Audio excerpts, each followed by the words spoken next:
يتناقشوا معهم زياده، يتناقشوا معهم لا لا علاش ديالنا بيرسونيل، ديالنا بيرسونيل هذا مع لوكاسيون هذيك كاين المدرسه كاين. انا بعدا دابا وليت كنكون باش نشري وانا خدام ضارب 20 عام ولكن ما عنديش التغطيه الصحيه لابنك. هاد الناس كلهم مرض راه مشينا عنده راه في راسه كونطرا دايره الشركه مع الجامعه فيها واحد لانكسترا هو فيها جميع هاد الناس اخترقوا عيدوا لنا هذه كاينه لانكسترا كاين فيها التغطيه الصحيه وفيها الزياده وفيها الترقيه وفيها جميع ما يتمسوش هذا. وكاين عمال تيحيدوا لينا والجامعه كتفرج العمال ديال الملاوله كاين تا ما استافدوا لا من الزياده ديالهم لا من والو. الزياده ديالهم مستافدين شحال من عام باش خدمت دابا الناظر استافدوا من الزياده ديالهم. هادو الناس اللي عندهم العقده ماشي عطاهم زياده شهر حنا المرسمين ما شفناهاش. خاصهم الزياده ديالهم خاصنا الزياده ديالنا تاع عمال خاصنا تصيب لنا القميصين ديالنا ما تبغوش يعطونا حقنا يتفاوضوا معنا ونشوفوا حالاتنا.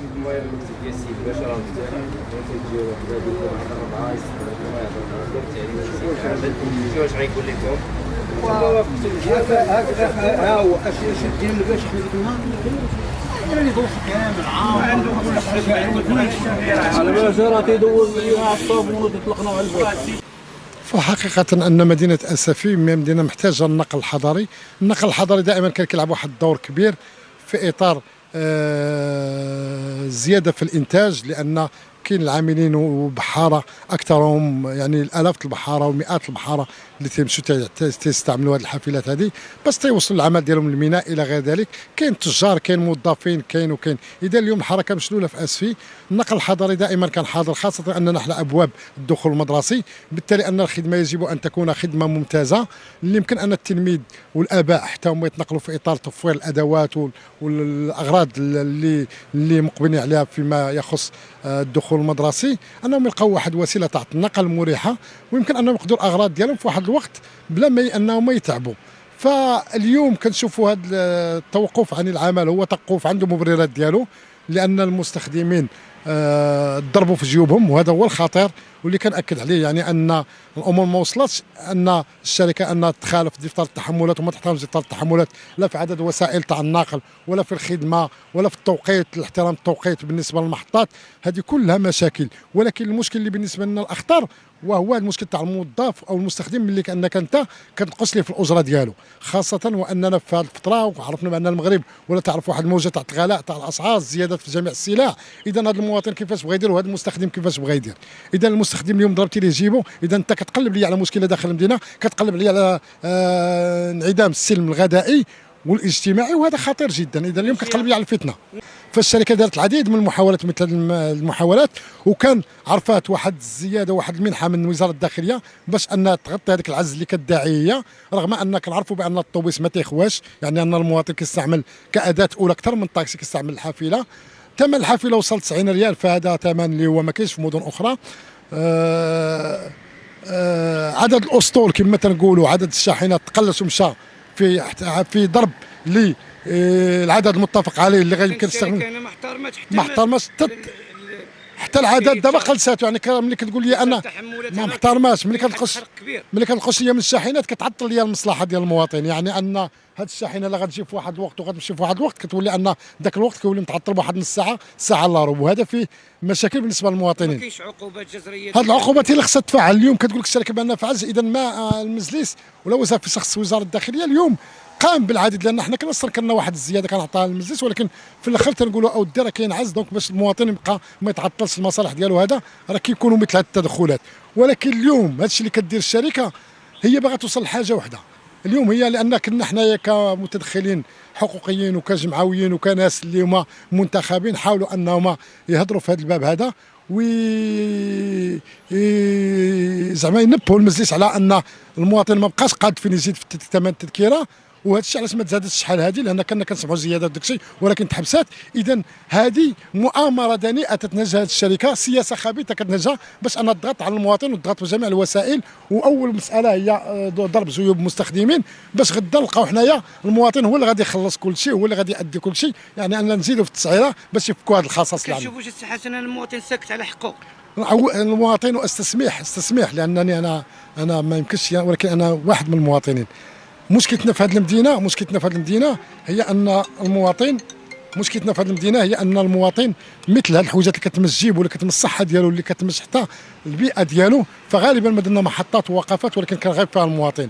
اذا المواطن يتحمل جزء كبير من المسؤوليه. حتى اليوم المواطن كيضرب اليوم وتسكت على حقه. حنا ما كنديروش الفوضى ولا غنقولوا يسير ديال الفوضى ولا لا، ولكن ملي كنتمس انا في البيئه، وملي كنتمس في تعطل المصالح ديالي، وملي كنتمس حتى في الصحه، لان كنا درنا وقفات. واليوم كتعرفوا ان نقص بزاف في العديد من الاختصاصات داخل مستشفى محمد الخامس، ولكن رغم ذلك المواطن مازال ساكت. اذا حنا دورنا اننا نقوموا بالامانه اللي على عاتقنا، دورنا بان نكونوا وننبهوا ونوقفوا مع المظلومين، ونوقفوا في اطار تنميه المدينه، ونوقفوا مع المواطنين، هذا دورنا. ولكن المواطن كيبقى عنده الدور الكبير لانه هو القاعده، يعني انه هو المستفيد الاول. اذا والمتضرر الاول. اذا المواطن خصو يتحمل المسؤوليه في هذا الباب، لان السكوت بهذا الشكل هو مذله، وهذه المذله دائما غترجع غير غتمسو في جيبو، غتمسو في صحته، وغتمسو حتى في الهواء اللي تيتنش. اذا شنو الحل السي حسن؟ الحل هو ان المواطن اليوم حان الوقت على انه يعبر بشكل سلمي وبشكل ولو غير عبر صفحات الفضاء الازرق، ما يكون سلبي، يكون عنده راي في الموضوع. اليوم لكن قاطعنا المنتوجات في الغلاء واحد الوقت وعطات الاكل ديالها، اليوم ما عندناش مشكل على اننا حتى اننا هذه الشركه نخليوها بوحدها كاع، ما بقيناش كاع نركبوها حنا كاع. كنهضروا على السياسي بصفه عامه، لا البرلمانيين ولا المجلس في جميع المجالس المنتخبه، فيكون عندهم راي ويكون عندهم قوه. ولكن حنا مرارا وتكرار حتى في الزيادات اللي قبل كنا هضرنا، وهضرت انا شخصيا مع السيد الرئيس وقلنا له بان هذه الزيادات غتمس جيوب المواطن.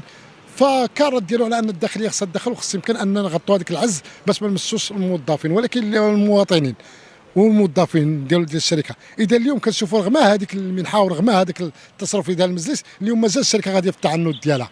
اذا اليوم خصنا نقولوا على ان المجلس يبدل النظره ديالو لهذه الشركه، ويحاول كما قلتي على انه يفعل العديد من العقوبات اللي كتضمن دفتر التحملات، لان نهار دار دفتر التحملات راه كل شركه عندها اختصاصين ديالها، عندها الناس اللي كيديروا الدراسه ديالها. اذا هذه الشركه ما يمكنش توقع على واحد دفتر التحملات هي ما رابحاش فيه، اذا هي عندها خبراء ديالها في هذا المجال. اذا اليوم ماشي شركه بسيطه ولا شي حاجه اللي نقولوا حنا راه ما يمكنش ان تعرفوا واش غتربحوا ولا لا. اذا اليوم الشركه تتحمل المسؤوليه ديالها كامله.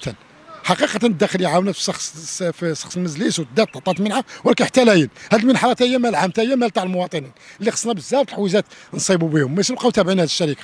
اذا اليوم تنطلب من المجلس على انه ياخذ القرارات القانونيه في حق هذه الشركه باش يردعها على هذه التصرفات اللي كدير.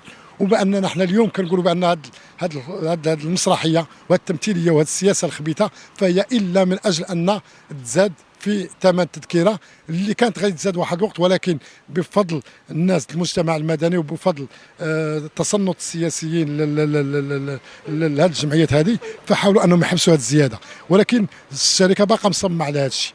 اذا هذه سي حسن، نعم. خلاصه ديال هذا القول، هذا الاضراب جاء نتيجه ضغط من طرف الشركه باش انا اللي كتستعملهم كرصاصه ضد المجلس. باش ملي انا غتاخذ دابا الفلوس وتنقص المستخدم، باش غدا نقولوا خصنا نزيدوا في التذكره، باش هذيك التذكره هي اللي تغطي لنا داك الفلوس اللي بغينا نحيدوا للمستخدم. فهمتيني؟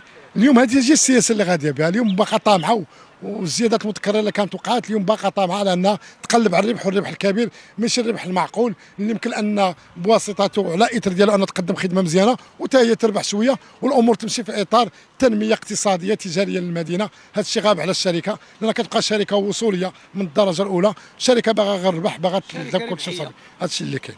وللاسف كنشوفوا ان حتى المجلس مشى كيتعاقد مع شركات خارج ارض الوطن. فهذه خطا تاع المجلس السابق تاع اخوان تنحترمهم وكل شيء، ولكن كانوا كيبينوا على ان غتكون الشركه في مستوى الساعه كانت غير اليوم كاين عندنا شو 10 طوموسات ولا ما واش تغطي لك المدينه قداش التوسع العمراني بالمدينه فينا هو.